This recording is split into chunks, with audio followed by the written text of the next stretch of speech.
Welcome back, everyone. This is Frank Whiskey Charlie Zero Oscar. This video is going to be a little bit different. This video is going to be about the Fuji XT-5.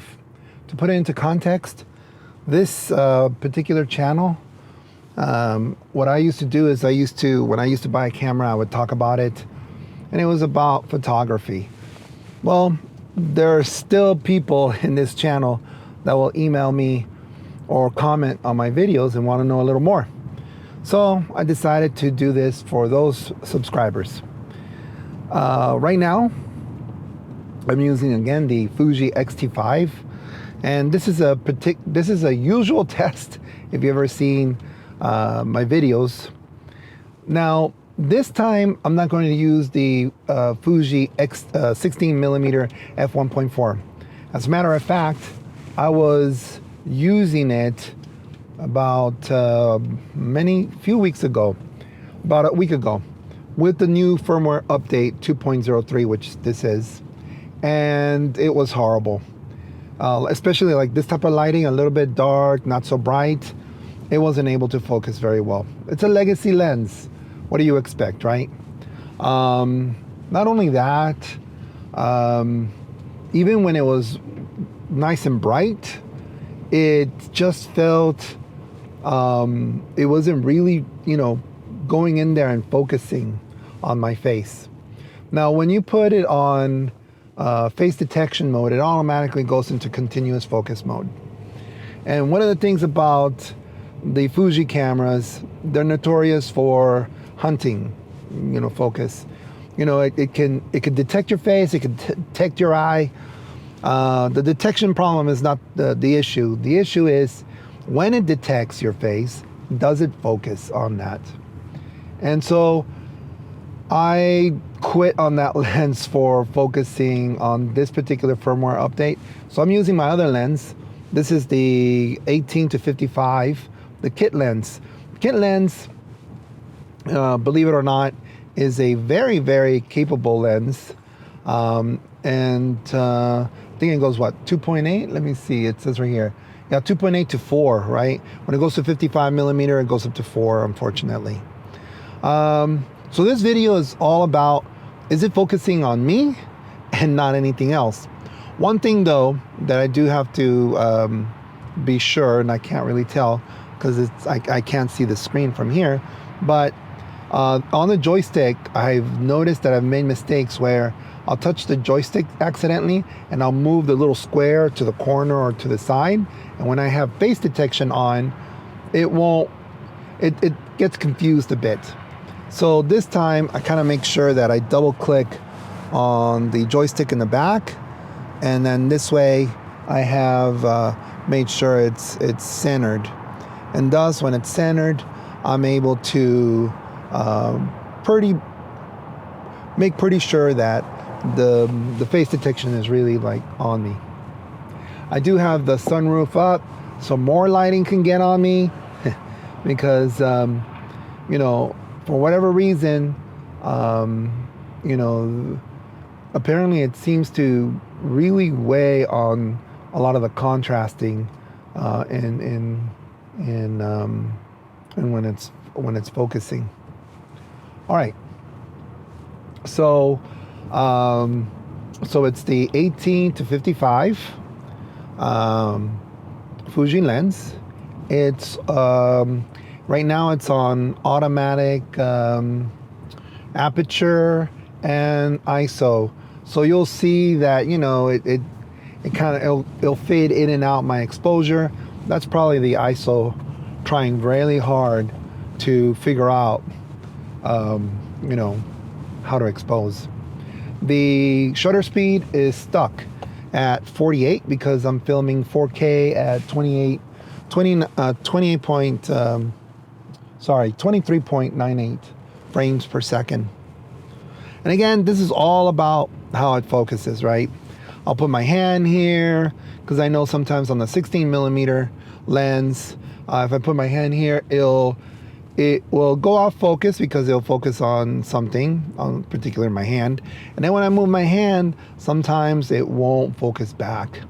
And if the little square is on the corner or something, it will not ever come back again, which is a very, very big mistake. And I'm wondering why Fuji does that. If it's, and I know why, right? Because if there's no face, right, where is it supposed to focus, right?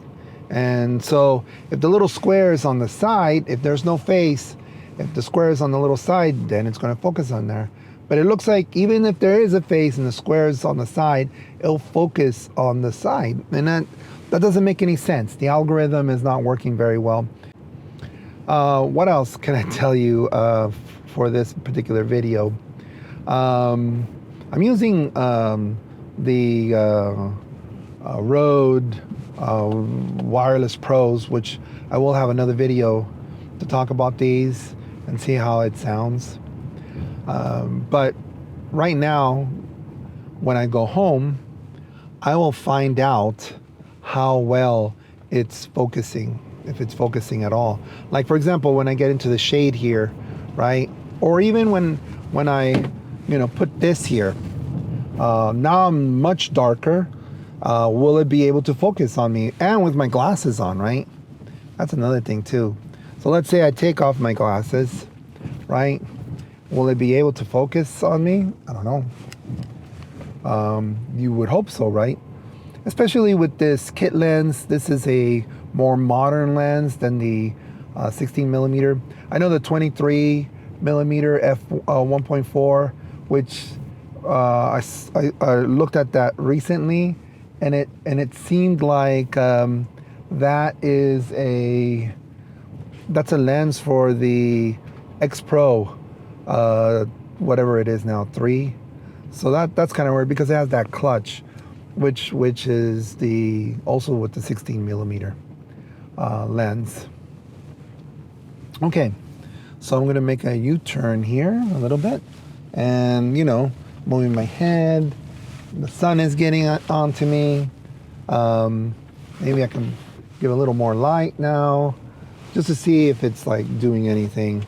I've had the XT1, 2, 3, 4, and 5.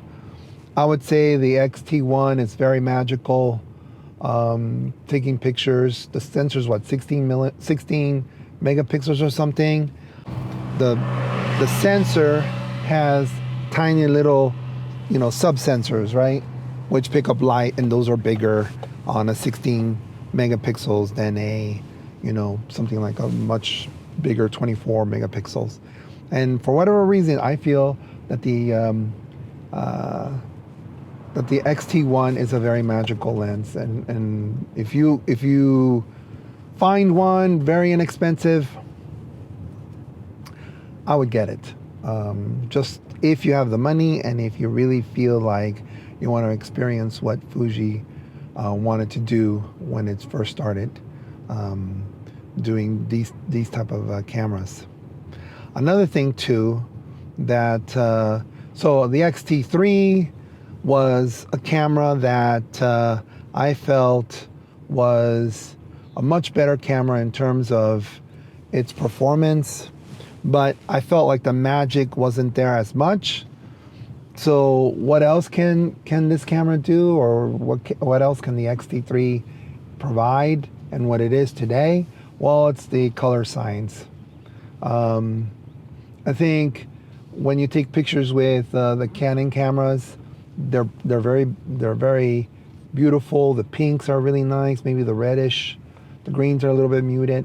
But with Fuji, if you ever took film with the Fuji camera, the greens are more accented and the oranges and such, that it just pops. That's how I felt with this camera. And I know you're gonna say, you know what, I can take any camera and change it. As long as I have RAW, I can make it look like a Fuji. Yeah, I know. You're just gonna have to figure out, like, what tones to use, I guess, and what white balance, I guess, or what, I guess what type of curves. But I don't want to do that because the other cameras don't have this type of soul. If you ever used a Fuji camera with film, with FujiFilm, then you'll know that this camera is pretty special. The XT-5, the XT4, the 3, the 2, and the 1s. I'm not, you know, the X100, you know, the X100 is also a beautiful film camera, digital camera, but they're very expensive. You can't even find one, and apparently they're going to make a new version after the V. So who knows? Okay, so I think that's about it in this video. Again, it was all about, you know, me moving my hand, me, you know, turning my head a little bit, seeing how many times it takes me out of focus. And it's going to be very interesting to see it when I get home. Let's see if I don't get disappointed, because on the 16mm f1.4, it wasn't what it's supposed to be. Okay, so I hope this was interesting. And if you're a ham operator and you watch this, thank you very much. I appreciate that. But I hope that this was informative. If you like it, give it a thumbs up. If you are not a subscriber, please subscribe if you're inclined. And I hope to see you later. This is Frank Whiskey Charlie 0 Oscar. All right, I'll see you later. Bye-bye.